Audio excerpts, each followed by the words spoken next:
Hidden leaf village यानी कोनोहागाकुरे हमेशा से ही लेजेंडरी शिनोबी को जन्म देता आया है। ऐसे कई शिनोबी हैं जिन्होंने ना सिर्फ अपने विलेज का नाम रोशन किया बल्कि पूरे शिनोबी वर्ल्ड में अपनी एक अलग पहचान बनाई।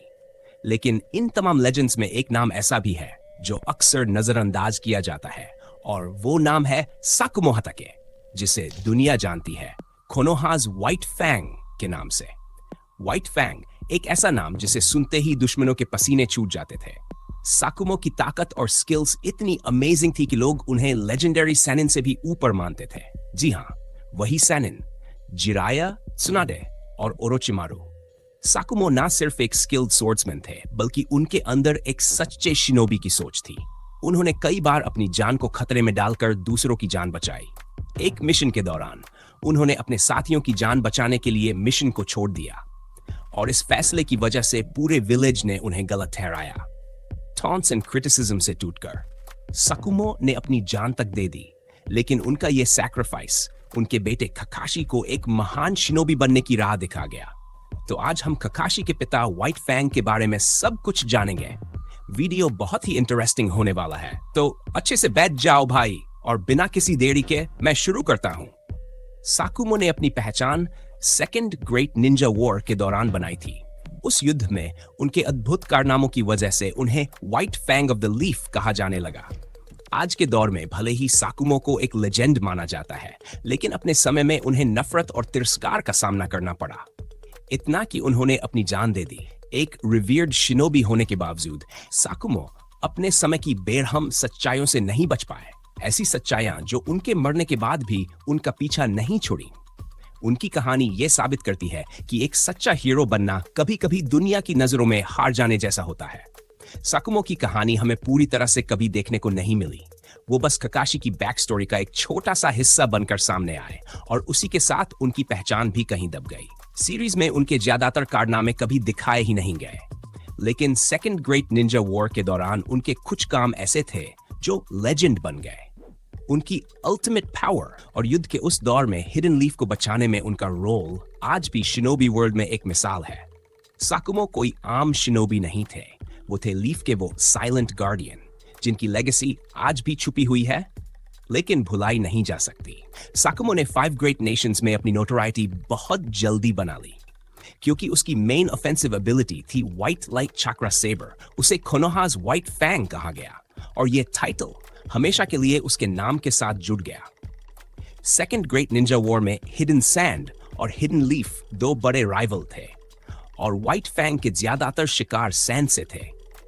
ससोरी के माता पिता भी इसी वॉर में साकुमो के हाथों मारे गए, जिससे ग्रैनी चियो के दिल में व्हाइट फैंग के लिए गहरी नफरत पैदा हो गई और जब उसने ककाशी को देखा तो बिना सोचे समझे हमला कर दिया, ये मानकर कि वही है कोनोहाज व्हाइट फैंग।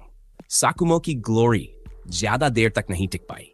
एक वक्त था जब वो एक लेजेंड माने जाते थे, लेकिन उनकी कहानी धीरे धीरे खामोशी में गुम हो गई। वॉर के कुछ समय बाद एक ऐसा मिशन आया जिसने सब कुछ बदल दिया। ये मिशन हिडन लीफ के लिए बहुत जरूरी था और उसकी सक्सेस पूरे विलेज की सिक्योरिटी से जुड़ी हुई थी। मिशन बिगड़ गया और साकुमो के सामने सिर्फ 2 चॉइसेस थी, या तो अपने स्क्वाड को छोड़कर मिशन पूरा करे और अपने साथियों की जान बचा ले। साकुमो ने दूसरा रास्ता चुना क्योंकि उसके लिए अपने साथियों की जान किसी कागज पर लिखे आदेश से कहीं ज्यादा मायने रखती थी। लेकिन हिडन लीफ के लोग इस सोच से बिल्कुल डिसएग्री थे। उन्होंने साकुमो को हीरो नहीं बल्कि धोखेबाज मान लिया। व्हाइट फैंग को सिर्फ इसलिए नफरत का सामना करना पड़ा क्योंकि उसने मिशन छोड़कर अपने साथियों की जान बचाई। पूरा विलेज उसकी निंदा करने लगा, यहां तक कि जिनकी जान उसने बचाई थी वही उसे बदनाम करने लगे।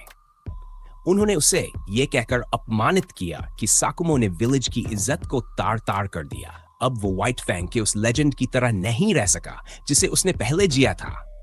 साकुमो ने अपनी जिंदगी खत्म कर दी, लेकिन मौत के बाद भी साकुमो लिम्बो में फंसा रहा। प्योर लैंड जाने से मना कर दिया क्योंकि वो चाहता था कि वो ककाशी से एक बार फिर मिले और उससे माफी मांगे। साकुमो को आज भी व्हाइट फैंग के नाम से जाना जाता है पूरे 5 ग्रेट नेशंस में, लेकिन हिडन लीफ में उसकी लेगेसी अक्सर नजरअंदाज कर दी जाती है। साकुमो के एक्शंस ने ककाशी की जिंदगी पर गहरा असर डाला। खासकर जब वह अपने पिता की मौत के समय बस एक बच्चा था। जब ककाशी ने देखा कि साकुमो को अपने साथियों की जान बचाने पर तिरस्कार का सामना करना पड़ा, तो उसने बिना सोचे समझे ये मान लिया कि विलेज के मिशन को हमेशा सबसे ऊपर रखना चाहिए। वो एक कोल्ड हार्टेड इंसान बन गया। लेकिन फिर ओबितो उचिहा से दोस्ती ने ककाशी की सोच बदल दी। साकुमो की लेगेसी भी हिडन लीफ के विश्वासों में खामियां दिखाती है, क्योंकि साकुमो और ककाशी की कहानी में एक आयरनी है। साकुमो को अपने साथियों को बचाने के लिए तिरस्कार और नफरत का सामना करना पड़ा, और यही सब कुछ उसे अपनी जान खत्म करने पर मजबूर कर दिया।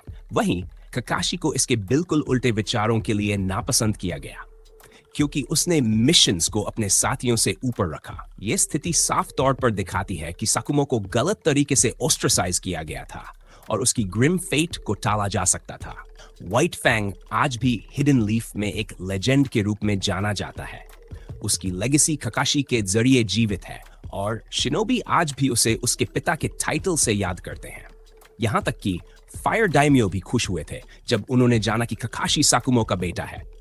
साकुमो की लेगेसी आज भी गूंजती है, लेकिन ये हमें ये याद दिलाती है कि शिनोबी की दुनिया कितनी अनजस्ट और अनफॉरगिवेबल हो सकती है।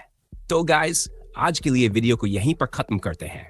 अगर चैनल पर न्यू हो तो एक सब्सक्राइब कर देना दोस्त। See you in the next video. Bye bye.